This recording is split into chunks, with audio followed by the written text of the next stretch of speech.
नमस्कार विद्यार्थियों, आज हम अपनी हिंदी पाठ्य पुस्तक से पाठ पहला धरती का आंगन महके का शेष भाग का अध्ययन करेंगे। इसके कवि हैं डॉक्टर प्रकाश दीक्षित। बच्चों, हमने अब तक कविता का 4 पैराग्राफ जिसका भावार्थ हमने जान लिया है। आज हम बचे हुए 3 पैराग्राफ का भावार्थ जानेंगे।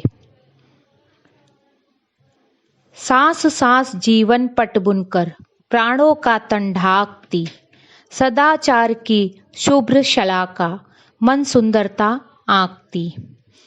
जीवन पट अर्थात जीवन, बुनकर बुनना एक तरह से सिलाई करना, ढाकती ढकना कवर करना, सदाचार अच्छा आचरण, शुभ्र उज्जवल, शलाका सलाई, आंकती आंकती आंकना होता है, अंदाजा लगाना, मूल्य बताना।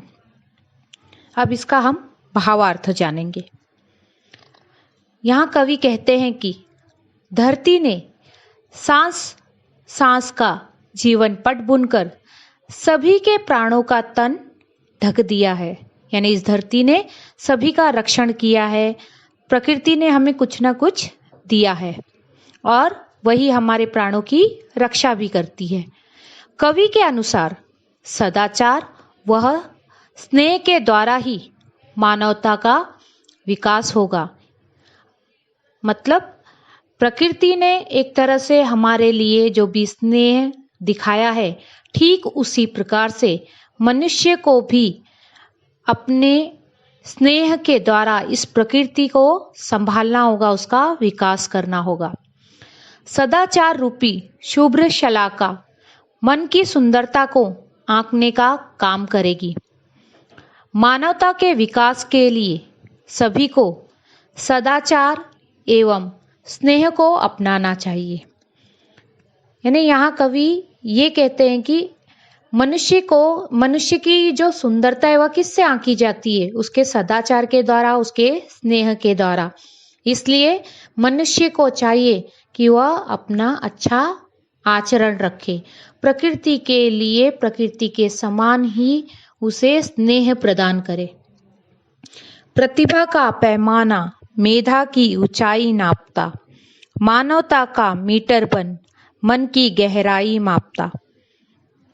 यहाँ पर पैमाना, मापदंड, मेधा, बुद्धि। अब यहाँ पर कवि कहते हैं कि प्रतिभा का जो मानदंड है, यानी पैमाना जो है, मापदंड जो है, बुद्धि की ऊंचाई नापने का काम करता है। यानी जो मनुष्य की प्रतिभा होती है, उसके अंदर जो भी गुण होते हैं, वह उसकी बुद्धि की ऊंचाई को नापता है, यानी उसके अंदर के आचरण को नापने का काम करता है। सभी के हृदय में मानवता निर्माण होनी चाहिए। यानी प्रत्येक मनुष्य के, सिर्फ कुछ मनुष्य के भीतर नहीं, सभी मनुष्य के अंदर मानवता का निर्माण होना चाहिए। मनुष्य को मानवता का मीटर बनकर दूसरों के दिल की गहराई मापने का कार्य करना चाहिए। अर्थात मानव की प्रतिभा को मानवता के लिए कार्य करना चाहिए। यहाँ कवि प्रतिभा के द्वारा व्यक्ति की बुद्धि को मापने का कार्य कर रहे हैं और इंसान को उसकी इंसानियत के गुणों के द्वारा, उसके मन की भावनाओं के द्वारा, उसकी संवेदनाओं के द्वारा मापने का मापदंड बताया जा रहा है। इसलिए मनुष्य को बुद्धिमान होने के साथ साथ उसके अंदर मानवीय गुण भी होने चाहिए। अब हमारी अंतिम पंक्ति है, आत्मा को आवृत कर दे स्नेह प्रभा परिधान से, करे अर्चना हम सब मिलकर वसुधा के जयगान से। आवृत ढका हुआ, परिधान वस्त्र, वसुधा धरती।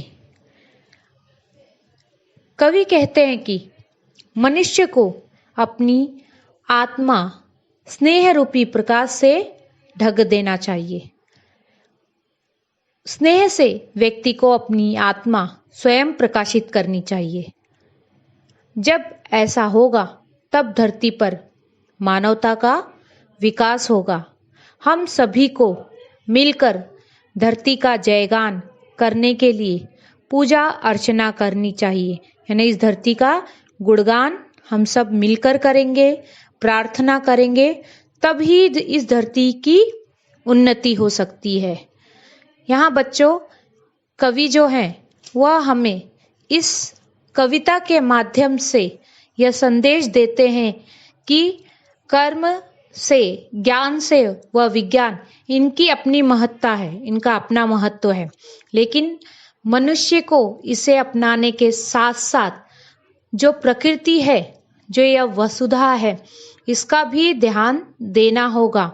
अपने अंदर के आचरण को बदलना होगा, अपने अंदर के आचरण को विकसित करना होगा। सदाचार व स्नेह के द्वारा मानवता की समग्रतः रक्षा की जा सकती है। यह संदेश कवि देना चाहते हैं कि एक सदाचार और स्नेह के द्वारा ही मनुष्य मानवता की रक्षा कर सकता है, इस प्रकृति की रक्षा कर सकता है, इस पूरे जगत की रक्षा कर सकता है।